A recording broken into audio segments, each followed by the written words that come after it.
Buenas noches, señores estudiantes, señoritas estudiantes, señor rector de la universidad, señor rector de la universidad, juez, señores decanos, señores profesores, amigas y amigos todos. Una de las cosas que uno extraña cuando se involucra en la función pública es la docencia. Y yo siempre he dicho que si uno pudiera vivir solo de la docencia sería la maravilla más grande, porque realmente es una de las actividades más satisfactorias que puede hacer un profesional. Y yo me desempeñé también como profesor, como ya se lo dijo aquí, de la Universidad Católica, de la Universidad Central. Llegué a ser un coordinador académico de la Facultad de Economía de la Católica. Se tuvo que dejar todo eso por ir hacia otras funciones públicas, y por eso agradezco mucho la invitación que me hicieran para venir a un centro universitario, porque aquí es donde se debe debatir las cosas en serio, aquí es donde se debe debatir las cosas de futuro, sin el espíritu de fuego del momento, del corto plazo, que tanto daño le ha hecho al Ecuador. Yo creo que uno de los graves problemas que tiene el Ecuador es que no acaba de salir del análisis del corto plazo. No podemos proyectarnos ni siquiera al mediano plazo, peor a largo plazo, como sabemos los economistas, que se logra el desarrollo económico y social de un país.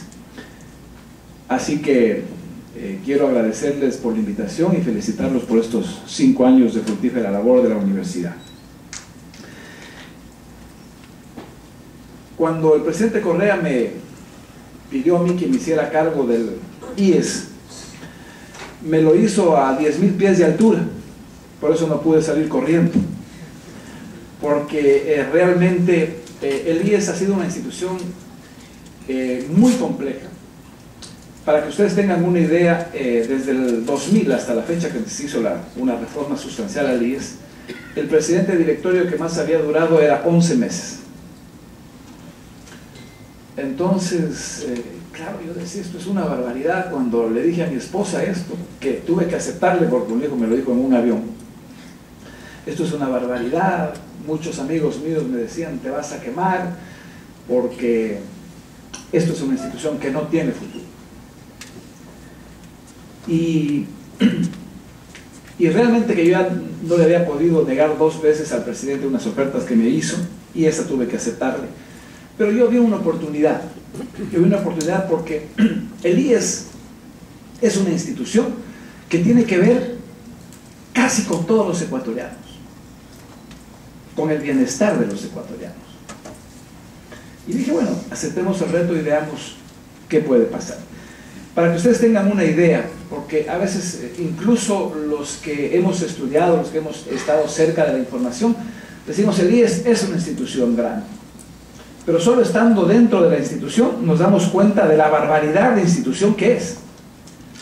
El IES tiene un presupuesto para este año de 3.700 millones de dólares, es decir, más o menos 7 ministerios juntos, y de los más grandes.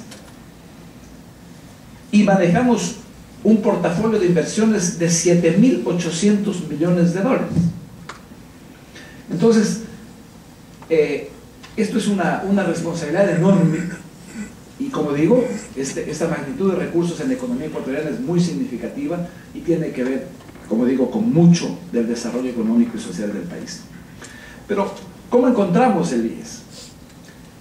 El IES es una institución manejada tripartita e igualitariamente. Yo solo tengo el nombre de presidente, pero el voto que yo tengo en el consejo directivo del IES es el 33.33%. Los otros 2 votos es el representante del consejo de los empresarios y el otro de los jubilados y afiliados a la seguridad social. Entonces, si se ponen de acuerdo los otros 2 sectores, uno queda pintado en la pared, sin ningún problema. Adicionalmente, se tenía en el IES una comisión de inversiones manejada tripartitamente. Una comisión que manejaba 7.000 millones de dólares en manos de 3 personas que representaban a 3 sectores totalmente distintos.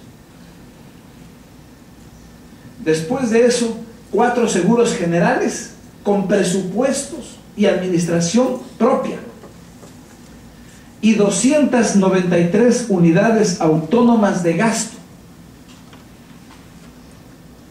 Ustedes dirán, ¿cómo se maneja eso?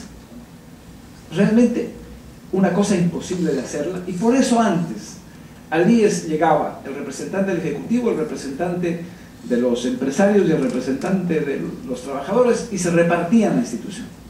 A ver, tú manejas esto y tú manejas esto. Llegaban una vez a la semana, hacían una reunión, aprobaban lo que tenían que aprobar y se iban. Por suerte yo encontré a 2 ecuatorianos, a Felipe Peso, que es un guayaquileño, y al doctor Luis Hidrobo, que es de Cañar, gente que entendió lo que queríamos hacer y se unieron a este cambio. Y debo decir que han actuado como caballeros y que no han pedido absolutamente nada que no sea a favor de la institución y de sus representados. Eso ayudó mucho para el buen gobierno de la institución. Luego, yo no soy una persona que vengo de la seguridad social. Ustedes vieron mi currículum, yo no conocía de la seguridad social, y por eso fue una de las cosas que yo dije al presidente: si yo no sé de esto, ¿por qué me metes en esto? Y me dijo, justamente porque no sabes, te estoy poniendo, porque los que saben están involucrados en algo en la seguridad social. Entonces, se logró este acuerdo con el Consejo Directivo, y para la Comisión Técnica de Inversiones comenzamos a trabajar en la estructuración del banco del IES, que ahora es una realidad. Ya cumplimos un año y que ya vamos a hablar de eso. Tenemos direcciones provinciales, direcciones nacionales también de otros temas que no son los seguros. Encontramos una institución que daba pensiones, las más bajas, de $30, la más alta de $750. Encontré una institución que guardaba 2.400 millones de dólares en el Banco Central, en un país sediento de inversión. Estaban guardados 2.400 millones de dólares, ganando el 0,7% anual. Ustedes saben cómo se iba deteriorando los fondos de inversión de la seguridad social. Bueno, esto ha sido historia en el Ecuador, porque incluso antes, años atrás, acuérdense ustedes, los rectores que están aquí, se le prohibió al IES invertir,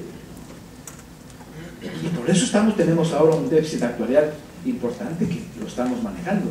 Pero esas eran las barbaridades que se cometieron con la seguridad social a lo largo de estos años. Con los hospitales, que no se los había atendido durante 20 años, mire, no se había construido un solo hospital en 20 años en la seguridad social. No se habían cambiado ascensores, un paciente que llegaba tenía que subirlo a hombro, o los trámites en las cajas del seguro de Quito y Guayaquil, hacerlos a pie. Entonces todo eso constituía lo que los empresarios dieron en llamar que el seguro social era un impuesto más. Y tenían razón, porque solo 270.000 personas se beneficiaban de la seguridad social, tanto en salud cuanto en pensiones, porque paradójicamente solo los jubilados eran los que tenían tiempo de madrugar a las 3 de la mañana a sacar una cita médica. Entonces habían 270.000 personas que tenían historias clínicas, y teníamos 275.000 jubilados en la seguridad social. El resto de personas no veía absolutamente ningún beneficio de ser afiliado a la seguridad social, ninguno. Porque incluso antes nuestros padres, muchos de los padres de ustedes, seguramente hicieron su casa con un préstamo de la seguridad social en un momento determinado de la vida. Hasta eso se eliminó. Entonces nos pusimos a trabajar, armamos primero el equipo de trabajo, y eso es una de las cosas fundamentales, señores estudiantes, señoritas estudiantes, para el buen manejo de una institución: tener un equipo de técnicos. Como decía Roberto, yo soy un técnico, pero ¿qué hago? Política. Y trato de hacer una política de la buena, porque los ecuatorianos no debemos avergonzarnos de hacer política, pero hacer política de la buena.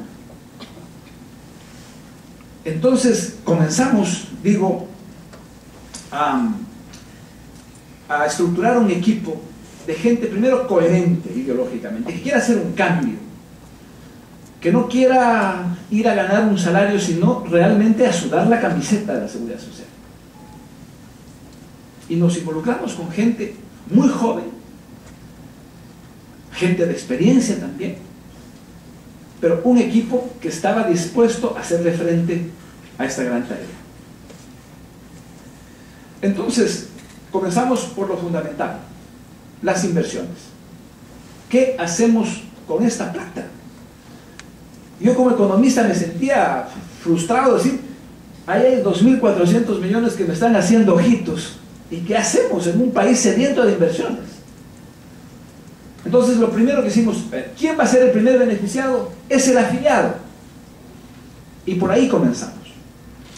Comenzamos a dar un préstamo hipotecario, que antes se daba un préstamo hasta $50.000, con el 80%, solo el 80% del valor de la vivienda, con 5 años de aportaciones seguidas, es decir, hacían todo lo posible por no dar el crédito. Entonces, una persona joven en el Ecuador, una pareja joven en el Ecuador, era imposible que se compre una vivienda. Porque la banca ecuatoriana, ahora decimos que nos ha ido bien, pero ha sido extremadamente conservadora. Ahora nos ha servido en la crisis, hay que reconocerlo, pero ha sido muy conservadora.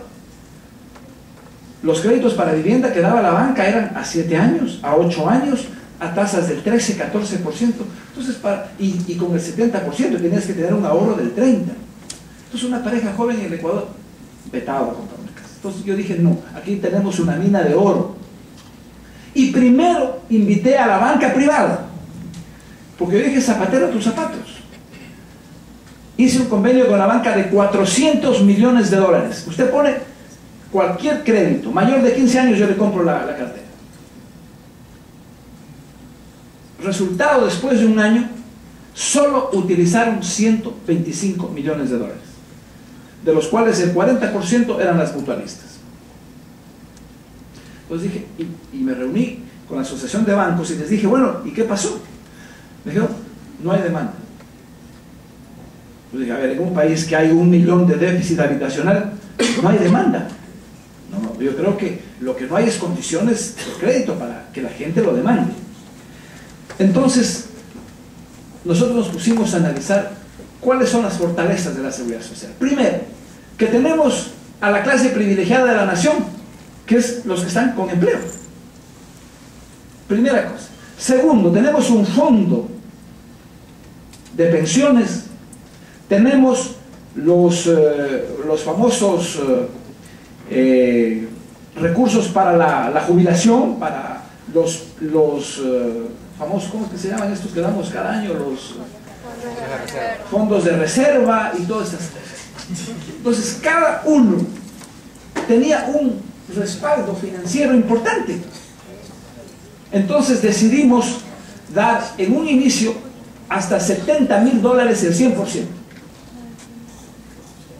Usted quería comprar una casa de hasta $70.000, le dábamos el 100%. ¿Por qué hicimos eso? Porque la gente, para el 30% o el 20% adicional, se iba a endeudar en la banca.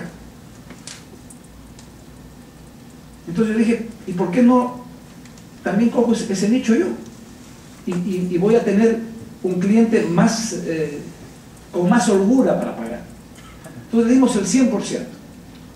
Después subimos a $100.000, porque vimos que había un nicho de clase de ingresos medios y medios bajos que también podía acceder a ese nivel, y le dimos. Y de ahí en adelante, porque el IES era una especie de caja de beneficencia, y el IES es una empresa de seguros. El IES es una empresa de seguros, y así lo hemos manejado nosotros. Entonces, ¿por qué a un ejecutivo no se le podía dar un crédito? ¿Por qué? ¿Por qué lo estabas discriminando? Entonces dijimos, bueno, el que tiene una capacidad para un préstamo de más de $100.000, sí tiene capacidad de ahorro. Entonces les pusimos el 20%, es decir, solo les financiamos el 80%. Para que ustedes tengan una idea, a un empresario manavita le dimos un crédito de $1 millón, porque él estaba afiliado por $49.000 a la institución. Entonces también hay que premiar el tema para que no haya la ilusión de que algo también les beneficie, porque ya vamos a ver más adelante las pensiones. A pesar de que usted gane ahora $40.000, $30.000, $10.000, se jubila solo con $1.400, $1.450. Entonces es un poco medio injusto eso. Entonces había que dar esa posibilidad y hemos tenido el éxito. Bueno, para no alargarles el tema, el esfuerzo esto que hemos hecho, 1.400 millones de dólares en créditos quirografarios hemos colocado. Y aquí es donde hemos sido parte de un impulso que se ha dado al sector de la construcción importantísimo. Ustedes saben que en el primer semestre de economía, en la parte de la construcción creció al 18%. Y nos sentimos parte de eso, no digo de todo porque gran parte de eso también es la gran obra de infraestructura vial que ha hecho el gobierno. Pero nosotros hemos sido parte de ese empuje al sector de la construcción, que es uno de los sectores más dinámicos de la economía y que tiene un efecto multiplicador importante en la economía, sobre todo en el empleo y en el empleo no calificado, que es lo importante. Entonces, hicimos, yo creo que con éxito ese programa, pero sobre todo la satisfacción de que casi 60.000 familias, lo estamos haciendo, 100 familias diarias en promedio adquieren una vivienda a través del BIES hoy en día. Y es satisfactorio cuando uno va por la calle o en un centro comercial, que se acerca una pareja joven y dice: por usted tengo una casa. Digo: no por mí, por tus ahorros. Pero es satisfactorio ver que gente pueda tener acceso a esos niveles. Luego tenemos los créditos quirografarios, que tenemos una cartera de 1.300 millones. Esto es una cartera muy dinámica porque se va recuperando mensualmente. Los montos son pequeños, podemos dar hasta $20.000, pero el promedio de los préstamos llega a $2.300, es decir, es un crédito de consumo que también ha ayudado a dinamizar la economía, obviamente. Así que esa es una línea muy fuerte. Y tenemos también los créditos prendarios, que se lo hace a través del Monte de Piedad, que son más o menos unos $100 millones. Es decir, que tenemos casi una cartera de $3.000 millones en este tipo de créditos para nuestros afiliados. Con un rendimiento promedio de 9.35% en dólares, que es una tasa muy buena frente al promedio de inversiones que teníamos del 3.45% cuando recibimos la institución. Entonces, pero todavía le sobraba plata a la Seguridad Social. A pesar de todo eso, todavía sobra plata, porque cuando yo llegué más o menos se recibía mensualmente entre 160 y 180 millones de dólares mensuales, y más o menos la mitad va al presupuesto y la mitad va para inversiones. Hoy ese monto subió casi a 270 millones porque tenemos 700.000 afiliados más. Pasamos de 1.540.000 afiliados a 2.200.000 y pico de miles de afiliados. Entonces, eso ha hecho que obviamente la masa de recursos sea importante y hemos podido colocar eso.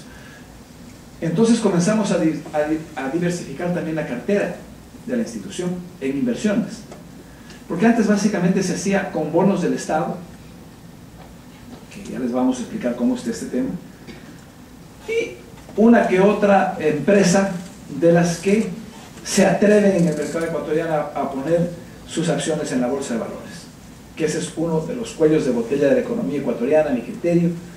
El escasísimo desarrollo del mercado bursátil del país. Tenemos, en un país de este tamaño, tenemos dos bolsas, que ellos se ponen bravos los amigos, que yo les digo que son dos bolsitas, porque realmente es eso, son insignificantes. Cuando estamos viendo que la bolsa de Nueva York con la bolsa de Bogotá con la de Lima quieren unirse para más o menos algo ser representativo, y aquí nos damos el lujo de tener uno en Quito y otro en Guayaquil. ¿Y saben por qué era? Eran tan ilógicas las leyes por esto del regionalismo y todo, Decía, el 50% se invierte en Quito, en la sierra, y el 50% en Guayaquil, o en la costa, que básicamente era Quito y Guayaquil. Y entonces un día me reuní con los dos presidentes de las bolsas y les dije, a ver, ¿cuál es el problema? ¿Saben cuál era el problema? La prima. Y entonces le digo, ¿por qué no hacemos una cosa? Sumemos las dos y dividimos para dos. Y se acaba el tema, donde se invierta no importa. Solucionado el problema. Se eliminó el 50% y están tranquilos. Y estamos funcionando. Y vamos hacia la fusión ya de las dos bolsas de valores, que ese es el objetivo fundamental. Entonces, hemos diversificado, ahora tenemos inversiones en petróleo, tenemos inversiones en hidroeléctricas, tenemos inversiones inmobiliarias, tenemos un fideicomiso industrial, que, como digo, todo esto suma 7.800 millones de dólares aproximadamente. Mucha gente critica y a veces dice, es que el IES le está dando al gobierno y es la caja chica del gobierno. Se oye con mucha frecuencia. Pero miren, el Ecuador es de los países donde menos se invierte en el Estado, los fondos de la Seguridad Social. En Estados Unidos, después del impuesto a la renta, el gran financista es la Seguridad Social. Europa lo mismo. Países vecinos como Colombia tiene el 68%, Chile tiene menos porque tiene un sistema distinto, un sistema privado. Pero los otros países, Uruguay tiene el 95%. Aquí hemos logrado bajarlo. Cuando yo recibí teníamos un promedio de 53%, ahora lo tenemos en el 46% por los pagos que ha hecho y las condiciones favorables de la macroeconomía. Ustedes deben saber que el petróleo se lo presupuestó en $76 para el presupuesto del Estado y ahora tenemos casi un promedio de 100.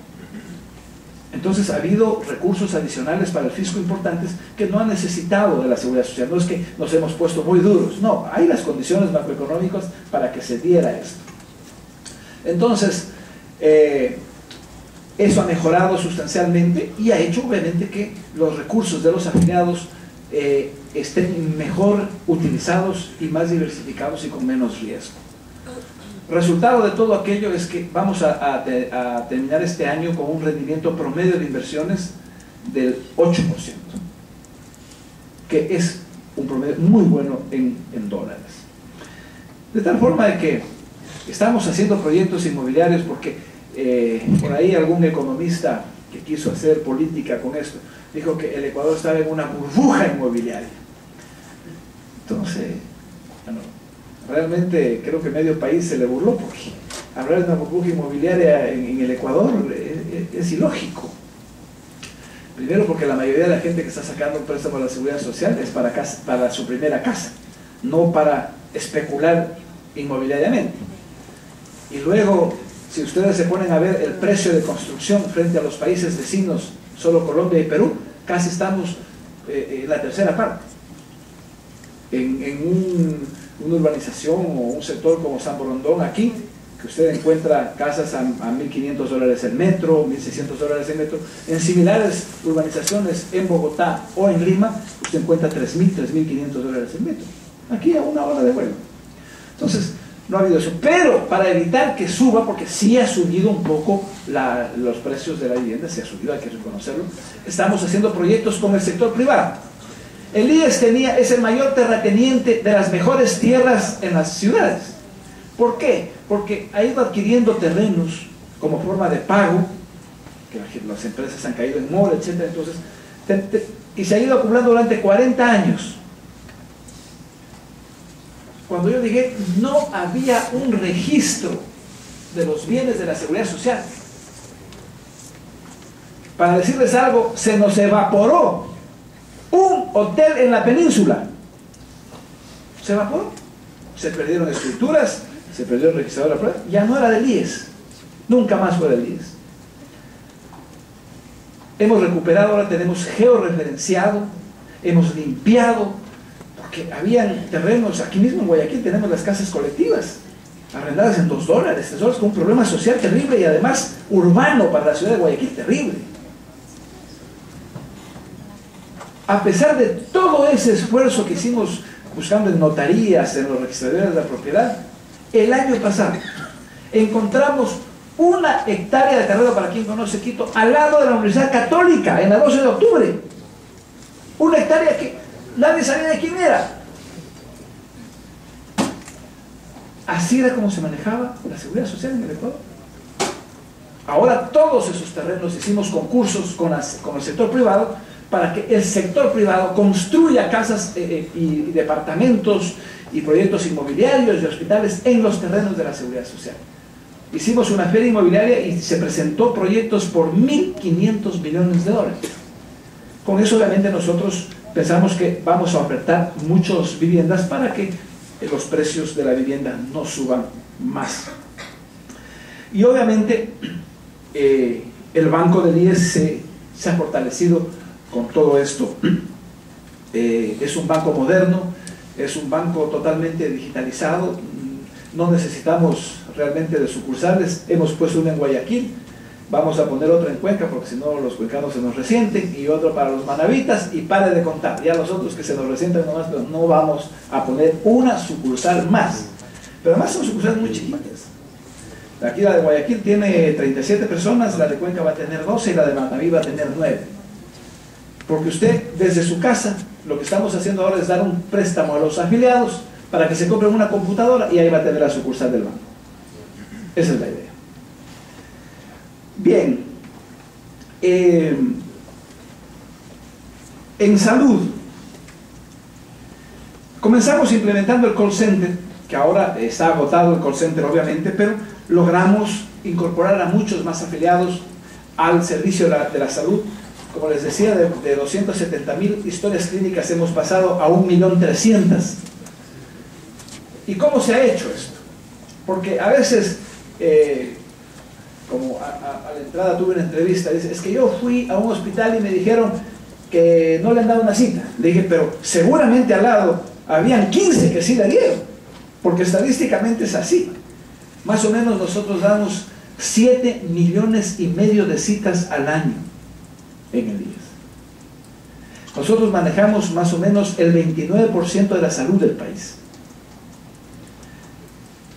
Entonces comenzamos a reconstruir los hospitales y a construir nuevos hospitales. Hemos hecho 27 hospitales, pero cambiando la matriz de salud, porque en el Ecuador la matriz de salud sigue siendo, todavía estamos en el proceso de cambio, sigue siendo una matriz curativa, que es la más cara. Nosotros estamos cambiando eso para ir a la preventiva, porque ahora usted por un corte se va a Teodoro Maldonado Caro, porque le dio una gripe a Teodoro Maldonado Caro, a una caries a Teodoro Maldonado Caro, cuando tenemos otros centros de atención primaria que les pueden dar una atención más personalizada y mejor. Entonces hemos comenzado a construir estos hospitales de día, que los llamamos nosotros, que los estamos haciendo en las ciudades pequeñas del país. Por ejemplo, por decirle, en Cepica, en Zamora, Sucú, Macas, Tena, Piñas, en Machachi, en San Lorenzo, en San Cristóbal, en las Galápagos, este tipo de unidades, para tratar de descongestionar los hospitales grandes. Pero fue tal avalancha, porque claro, es lógico, es una norma general que a mejor servicio, mayor demanda, eso es obvio. Pero buscamos un aliado natural, que era el sector privado. Yo siempre digo que esta sinergia entre el Estado y el sector privado es lo que lo puede sacar adelante este país. Es fundamental el aporte del sector privado en salud. Es más, yo diría que el sector privado debería invertir en los grandes hospitales y el Estado dedicarse a la atención primaria de salud, a la curativa. Que sea el sector privado el que invierta recursos para trasplante de riñón, para corazones abiertos, etcétera, que lo haga el sector privado. Y yo creo que a eso vamos a llegar a algún rato. Pero hemos incorporado a 293 clínicas privadas.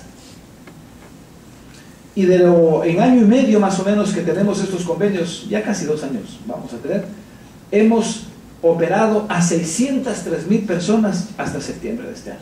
603.000 personas que de no haber hecho ese convenio hubieran tenido cita para 3 o 4 años. Resultado de esto es que se dinamizó el sector de la salud privada. En este momento todas las clínicas están en un proceso de ampliación. Y eso es lo que hemos logrado. que las clínicas vean que hay un mercado y que hay una empresa de seguros que está dispuesta a pagar por eso. Ustedes me dirán, ¿y cómo se hizo eso?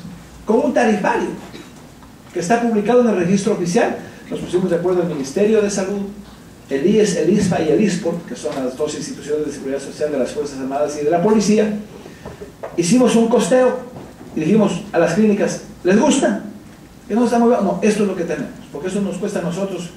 Y de ahí, de nuestros costos, le bajamos un 10% porque nosotros somos ineficientes todavía. Y entonces, este momento, estamos facturándole a las clínicas aproximadamente casi $300 millones por año. Les cambió la clínica. Aquí habían clínicas que estaban quebradas ya. Y un Ecuador necesitando de salud y las clínicas quebrando. Era una paradoja ilógica. Entonces nosotros dijimos, no, tienen que ayudarnos. Y nos ayudaron y estamos trabajando muy bien. A pesar de eso, todavía tenemos déficit. Todavía tenemos casi 200.000 personas que no podemos atenderlas. Entonces ahora estamos calificando a los consultorios de los especialistas. Y ahí es un llamado a la universidad, a las universidades que tienen facultades de medicina, a diversificar un poco la especialización. Y hay que decirle a los amigos de la Universidad de mi tierra, de Loja, que deje de producir gerentes de salud, porque ya tenemos muchos, pero no tenemos, por ejemplo, geriatras. El IES, que tiene un grupo de personas mayores, ¿verdad? Son 290.000 personas los jubilados.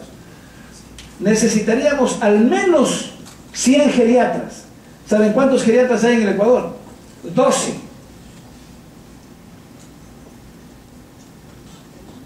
Yo voy a la provincia de Bolívar y me dicen, comunista, no nos dan una cita para cardiología. ¿Sabe cuántos cardiólogos tenemos en Guaranda? 1. Para el ministerio y para nosotros y para el sector privado. Y así, un sinnúmero de profesiones que no tenemos los especialistas en las ciudades pequeñas, porque las especialidades se las hace en Quito y en Guayaquil, y los chicos cuando ya vienen acá, ya se involucran, porque cuando hacen su posgrado se les paga un recurso y tal, y ya se quedan y se involucran acá. Por ejemplo, radiólogos. Nosotros mandamos a formar 2 radiólogos en España para todos los equipos nuevos que tenemos, incluso ya estamos inaugurando nosotros también cirugía nuclear, es decir, medicina nuclear en nuestros hospitales. Los mandamos a especializar en España y un hospital privado de Quito nos puso los $70.000 que nos costó y se los llevó. Ese es el déficit que tenemos en este momento. Entonces tenemos que echar mano de el tiempo libre que tienen los especialistas actualmente y estamos haciendo una red electrónica para incorporar a todos ellos al call center y poder servir de mejor forma a la ciudadanía. No es una tarea fácil. La salud, por definición, es un servicio deficitario aquí, en los países nórdicos, en Europa, donde quiera, pero hay que tratar de dar el mejor servicio posible. Estamos construyendo hospitales aquí en Guayaquil. Vamos a reestructurar totalmente el Hospital Teodoro Maldonado Carbo. Va a ser un complejo de clínicas de 7.2 hectáreas que ya está aprobándose en el municipio de Guayaquil. Vamos a hacer el otro que ya está también aprobados los planos y todo en el norte de Guayaquil, en la avenida de los Bomberos, al lado de Supermaxi. Vamos a hacer un complejo grande también. Hemos entregado el Hospital del Día de la ciudad de Guayaquil. En Quito entregaremos en diciembre el Hospital San Francisco de Quito. Estamos también ya aprobados el Hospital del Sur de Quito. Y hemos comprado un edificio en la avenida Colón en Quito también para hacer un hospital de primer nivel, y pensamos que con eso vamos a descongestionar bastante, porque en Quito y Guayaquil tenemos concentrado casi el 75% de nuestros afiliados. Entonces ahí está el grueso de la demanda. En pensiones, como les manifesté, este momento tenemos un promedio de pensiones de $436, que es la pensión más alta de la región andina. Tenemos un mínimo de $135 y un máximo de $1.440, que es la pensión máxima. ¿Por qué tenemos una pensión de $135? Primero, producto de una jubilación anticipada que se dio antes, entre 20 y 25 años, que podían hacer los ecuatorianos en ese tiempo. Y también por efecto de la dolarización. La dolarización vulneró las pensiones, las evaporó. Una persona que ganaba 200.000 sucres de pensión, cuando se dolarizó pasó a ganar $8. Entonces ha habido un esfuerzo actuarial para estas pensiones muy bajas, que además no contribuyeron, porque ya técnicamente hay que hablar, no contribuyeron y no tienen derecho. Pero hemos hecho un esfuerzo social, como sociedad en conjunto, para darles un mínimo de bienestar a estas personas. Por eso ahora, por suerte, el Ecuador entero reaccionó. Hubo una señora asambleísta que propuso nuevamente una barbaridad: jubilarla a la mujer a los 45 años de edad. Y yo no entiendo a las feministas, porque se han pasado todo el tiempo incorporándola a la mujer al trabajo, y ahora que se incorpora le dice, ¿sabe qué? A los 45 váyase a su casa. Y si no aportó, si solo aportó por 25 años y tiene 45 años de edad, este momento, con el salario en promedio de las mujeres que tienen $530, no se les puede pagar más allá de una jubilación de $170. Con eso va a vivir una familia. Es una irresponsabilidad terrible. Es un discurso de los 70, cuando la expectativa de vida de la mujer tenía 58 años. Hoy la mujer dura hasta los 78. Imagínense usted. Y el hombre 73. Nos maltratan mucho. Pero esas son las cifras. Y entonces en el Congreso es muy fácil dar y dar, ¿no es cierto? Imagínense, la vez anterior que se subieron las pensiones, esta misma asambleísta propuso que la mitad de los recursos que generan las inversiones de la Seguridad Social vayan a mejorar las pensiones. La mitad, el 50% de las utilidades tenían que ir a pensiones. Es decir, en 5 años el fondo liquidado. Logramos frenar eso, pero a pesar de eso, ese incremento fue antitécnico y nos robó 6 años de tiempo actuarial. Entonces, a la Seguridad Social hay que manejarla técnicamente, y yo por eso le pedí al presidente que la nueva ley de la Seguridad Social sea el primer acuerdo nacional. Una ley de la Seguridad Social tiene que durarnos 60, 80 años. Y tiene que ser en consenso para que nadie manosee la ley. ¿Sabe cuántos proyectos de ley para mejorar la seguridad social existen en este momento tramitándose en el Congreso? 18. Y todos queriendo aportar menos y que les paguen más. Una irresponsabilidad terrible. Mire, yo hago política también. Para mí hubiera sido muy chévere salir y decir, a ver, vamos a jubilar a la mujer a los 45 años. Eso no se trata. Yo he salido a decir, no hay cómo. Y dando las razones técnicas y sociales. Una pareja que está casada, una mujer a los 45 años, ahora la pareja tiene que trabajar los dos para sobrevivir. Y a los 45 años, cuando tenemos los hijos entrando a la universidad y cuando más dinero necesitamos, y se les ocurren estas brillantes ideas. Pero, por ejemplo, hemos hecho otras cosas importantes en la seguridad social, como reconocer derechos humanos fundamentales que hoy en día se debaten. Por ejemplo, la semana pasada, y lo vamos a publicitar la próxima, hemos dado la primera jubilación, el primer Montepío a una persona del mismo sexo. En la Constitución y en las leyes ya reconocimos la unión de hecho de personas del mismo sexo. Y ya hemos dado, a una persona que tenía reconocido, que tenía notarizado y todo, se le ha dado esto. Y estamos tramitando ahora una pensión jubilar para esto. De tal forma que se ha hecho avances fundamentales en la seguridad social, en pensiones. El seguro social campesino en este momento es un seguro solidario. Imagínense ustedes que con $1.49, $1.49 es lo que paga el jefe de familia para atenderse él y su familia. Y no solo los directos, sino hasta los que están bajo su dependencia, que puede ser su madre o su padre. Tenemos 635 centros del seguro social campesino en todo el país. Hemos construido en nuestro periodo algo así como 90 nuevos, pero hemos reestructurado cerca del 70% de estos centros que gracias al apoyo de la comunidad, porque paradójicamente en este país es así, a los más pobres se les pide hacer la minga, se les pide que dé el terreno, se les pide que dé la arena, y a los ricos les hacemos los mejores hospitales. Así es la distribución equitativa, cuando a los pobres deberíamos darles todo y el mejor servicio, como estamos tratando de hacerlo. Pero es un proyecto totalmente solidario. Cuando nosotros llegamos, la jubilación era de $4, cosa que más les costaba el bus que ir a rendir la pensión, era una barbaridad. Ahora es $44, que sigue siendo baja, pero con relación al aporte ya es más o menos lo que se le da por el bono de la pobreza. Estamos beneficiando a 290,000 jefes de hogar en el Seguro Social Campesino y 950,000 beneficiarios. Pues eso es más o menos, queridos estudiantes, señores profesores, señores rectores, lo que hemos hecho en la Seguridad Social. Hemos tratado de hacer lo más técnico posible, sin descuidar lo social, obviamente, es nuestra formación. Y yo creo que el seguro ecuatoriano tiene un futuro muy bueno. Este momento tenemos 8 activos por cada jubilado. Pensamos que con esta ley que se va a tramitar y todo, podemos llegar a 10 aún. Para que ustedes tengan una idea, el promedio en América Latina es del 5.7%, en Europa el promedio es 1.9% de afiliados por cada jubilado, es decir, cuántos activos financian a un jubilado. Podemos llegar nosotros a 10 y eso obviamente va a permitir que la Seguridad Social ecuatoriana tenga un futuro. Se bajará el déficit actuarial. Hay por ahí la misma asambleísta, porque es fanática de la Seguridad Social, nos ha pedido que paguemos, que el gobierno le pague ahora el déficit actuarial.